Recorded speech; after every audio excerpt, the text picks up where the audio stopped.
Guys, buat kalian yang baru gabung di channel ini, kalian bisa scroll ke bawah karena di bawah sana banyak banget video-video yang bisa memotivasi, menginspirasi, mengedukasi, bahkan tips dan trik.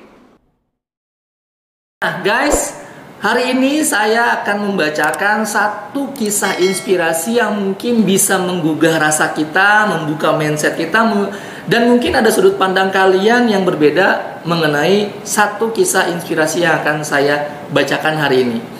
Jadi ceritanya adalah bermula dari ada anak kecil yang bertanya kepada ibu bapaknya perihal kenapa dia hidup miskin. Sedangkan teman-temannya di luar sana itu mereka hidup bergelimang harta. Nah, kalau ada anak kalian yang bertanya seperti ini, apa jawaban kalian? Daripada bingung, mendingan kita simak lagi sampai akhir ceritanya seperti apa. Mudah-mudahan bisa menjawab ketika ada anak kalian yang bertanya hal yang sama. Jadi menyambung cerita tadi, ada anak yang bertanya kepada ibu bapaknya perihal kenapa dia miskin. Dengan lembut si ibu pun menjawab pertanyaannya.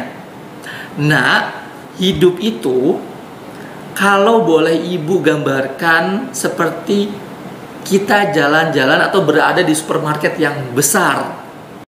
Semua orang boleh memilih dan membawa barang apa aja yang dia inginkan. Setuju ya guys? Karena mall, supermarket yang besar itu semua ada. Kita bisa memilih apa aja asal kita punya ini.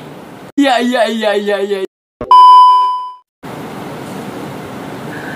Siapa yang membawa sepotong roti, maka dia harus membayar seharga sepotong roti.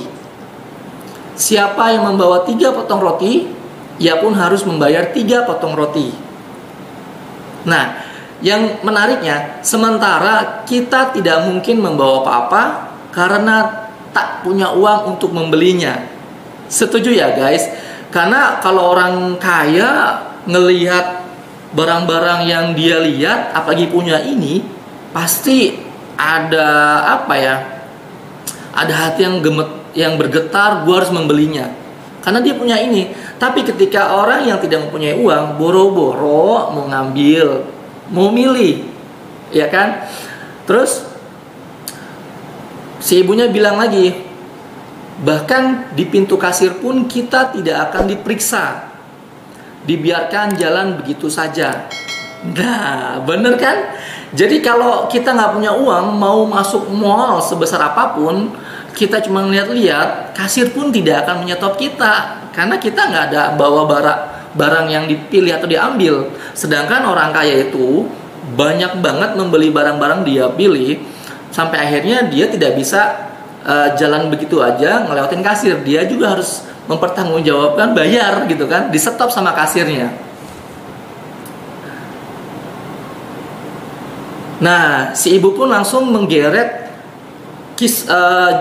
menggeret dari kehidupan dunia ke kehidupan yang kelak nanti di akhirat. Jadi di pintu kasir pun kita tidak akan diperiksa, dibiarkan jalan begitu saja.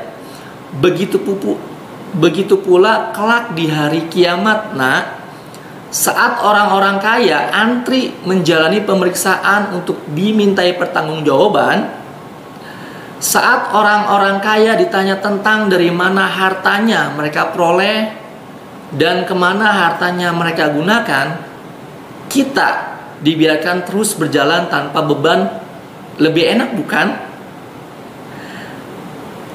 Nah guys, ingat ingat kalimat yang tadi saya bacakan dari kisah ini, bahwasanya ketika kita mempunyai harta, entah itu mobil, uang, fasilitas, apapun itu yang kita punya di dunia hari ini, kelak nanti akan dipertanggungjawabkan. Mobil kita untuk apa? Uang kita untuk apa? Harta yang berlimpah kita gunakan untuk apa? Bahkan ditanya, diperolehnya dari hasil apa? Itu semua ada pertanggungjawabannya. Selain anggota badan kita, jadi harta pun ternyata dipertanggungjawabkan kelak di akhirat nanti.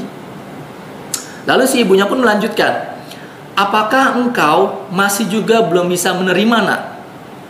Anakku, Jika kita memang ditakdirkan menjadi orang miskin, bersabarlah sejenak. Karena setelah kematian, kemiskinan itu akan sirna. Setuju ya guys? Karena nanti ketika kita meninggal atau mati, itu yang dibawa hanya kain kafan sama akhlak dan kebaikan kita nanti. Nggak ada tuh yang namanya harta seperti uang, mobil, baju, atau alat-alat yang mewah yang kita punya di dunia itu dimasukkan ke liang lahat. Nggak mungkin guys. Lalu si ibunya pun melanjutkan, berpikirlah positif. Setuju ya guys? Barangkali jika kita kaya belum tentu bisa bertakwa. Berpikirlah positif. Barangkali jika kita kaya belum tentu kita bisa lebih bertakwa. Mungkin juga dengan kemiskinan kita akan lebih mudah meraih surganya. Amin. Lalu si ibunya pun meneruskan, jangan pernah minder, karena kaya dan miskin bukanlah ukuran mulia dan hinanya kita sebagai manusia. Tetaplah berprasangka baik pada Allah Subhanahu wa Ta'ala. Singkirkan rasa iri, cemburu, buanglah tanda tanya kenapa kita miskin dan dia kaya. Mungkin jatah yang kita buat masih tersimpan di surga, menunggu kita siap menerimanya. Ingatlah apa yang disampaikan Rasulullah, bahwa sesungguhnya kekayaan itu bukan terletak pada harta benda, melainkan pada ketenangan hati dan jiwa. Dan guys, kalau bisa saya simpulkan kisah inspirasi yang tadi saya bacakan, kalau menurut saya ya, kita itu jadi manusia itu harusnya wajib bersyukur, berdoa, bekerja keras, lakukan yang terbaik, positive thinking. Benar nggak? Setuju ya? Jadi kalau dari kisah ini adalah, kalau kalian kalau kalian hari ini belum dikasih uang yang banyak, kalian tidak boleh sirik dengan orang-orang yang mempunyai uang banyak. Karena seperti yang dalam kisah ini diceritakan adalah, mungkin kalau saya bisa gambarkan juga, kalau ibarat kemenangan tuh ada kemenangan yang tertunda. Setuju ya? Jadi mau dia kaya, mau dia miskin, yang penting apa? Yang penting kita sehat hari ini. Percuma banyak uang, nggak punya uang kalau kita nggak sehat. Setuju ya guys? Oke guys, mudah-mudahan kisah inspirasi hari ini bisa menggugah hati dan rasa kita, bisa membuka mindset kita, atau mungkin ada pendapat kalian yang berbeda dengan tadi yang saya sebutkan. Mudah-mudahan bermanfaat. Oke guys, belajar yang mahal itu adalah belajar dari pengalaman. Dan belajar itu bisa menjadikan kita pemilik masa depan, bukan pemilik masa lalu. Semangat pagi dan terus